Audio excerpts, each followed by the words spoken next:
بسم اللہ الرحمن الرحیم۔ نبی کریم صلی اللہ علیہ وآلہ وسلم نے ارشاد فرمایا، مومن جب گناہ کرتا ہے اس کے دل پر ایک سیاہ دبا ہو جاتا ہے، پھر اگر توبہ اور استغفار کر لیا تو اس کا قلب صاف ہو جاتا ہے، اور اگر گناہ میں زیادتی کی تو وہ سیاہ دبا اور زیادہ ہو جاتا ہے۔ یہی ہے وہ زنگ جس کا ذکر اللہ تعالیٰ نے اس آیت میں فرمایا ہے۔ ہرگز ایسا نہیں جیسا وہ لوگ سمجھتے ہیں، بلکہ ان کے دلوں پر ان کے اعمال بد کا زنگ بیٹھ گیا ہے۔ نبی کریم صلی اللہ علیہ وآلہ وسلم نے ارشاد فرمایا، اپنے کو گناہ سے بچانا، کیونکہ گناہ کرنے سے اللہ تعالیٰ کا غضب نازل ہو جاتا ہے۔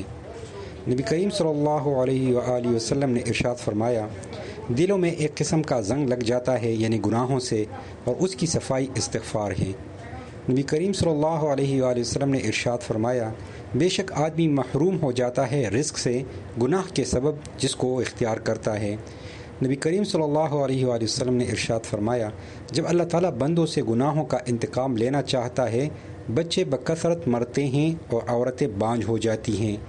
نبی کریم صلی اللہ علیہ وآلہ وسلم نے ارشاد فرمایا، حضرت عبداللہ بن عمر رضی اللہ تعالیٰ عنہ سے روایت ہیں کہ ہم 10 آدمی حضور اقدس صلی اللہ علیہ وآلہ وسلم کی خدمت میں حاضر تھے۔ آپ ہماری طرف متوجہ ہو کر فرمانے لگے، 5 چیزوں سے میں اللہ کی پناہ چاہتا ہوں کہ تم لوگ جب ان کو پاؤ، جب کسی قوم میں بے حیائی کی افعال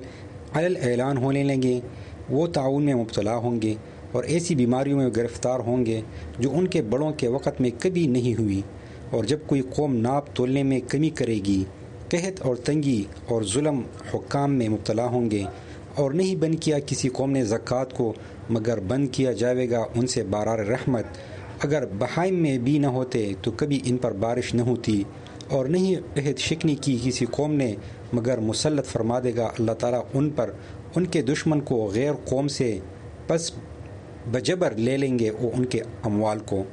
نبی کریم صلی اللہ علیہ وآلہ وسلم نے ارشاد فرمایا، قریب زمانہ آ رہا ہے کہ کفار کی تمام جماعتیں تمہارے مقابلے میں ایک دوسرے کو بلائیں گی، جیسے کھانے والے اپنے خوان کی طرف ایک دوسرے کو بلاتے ہیں۔ ایک کہنے والے نے عرض کیا، اور ہم اس روز کیا شمار میں کم ہوں گے؟ آپ نے فرمایا، نہیں، بلکہ تم اس روز بہت ہوں گے، لیکن تم کوڑا اور ناکارہ ہوں گے، جیسے رو میں کوڑا آ جاتا ہے، اور اللہ تعالیٰ تمہارے دشمنوں کے دلوں سے تمہاری ہیبت نکال دے گا اور تمہارے دلوں میں کمزوری ڈال دے گا۔ ایک کہنے والے نے عرض کیا، کیا یہ کمزوری کیا چیز ہے، یعنی اس کا سبب کیا ہے؟ آپ نے فرمایا، دنیا کی محبت اور موت سے نفرت۔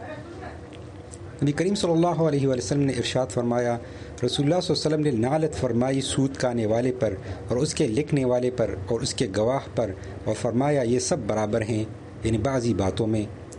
نبی کریم صلی اللہ علیہ وآلہ وسلم نے ارشاد فرمایا، اللہ تعالیٰ فرماتا ہے، میں بادشاہوں کا مالک ہوں، بادشاہوں کے دل میرے ہاتھ میں ہیں، اور جب بندے میری اطاعت کرتے ہیں، میں ان کے بادشاہوں کے دلوں کو ان پر رحمت اور شفقت کے ساتھ پیر دیتا ہوں، اور جب بندے میری نافرمانی کرتے ہیں، میں ان بادشاہوں کے دلوں کو غضب اور عقوبت کے ساتھ پیر دیتا ہوں، پھر وہ ان کو سخت عذاب کی تکلیف دیتے ہیں۔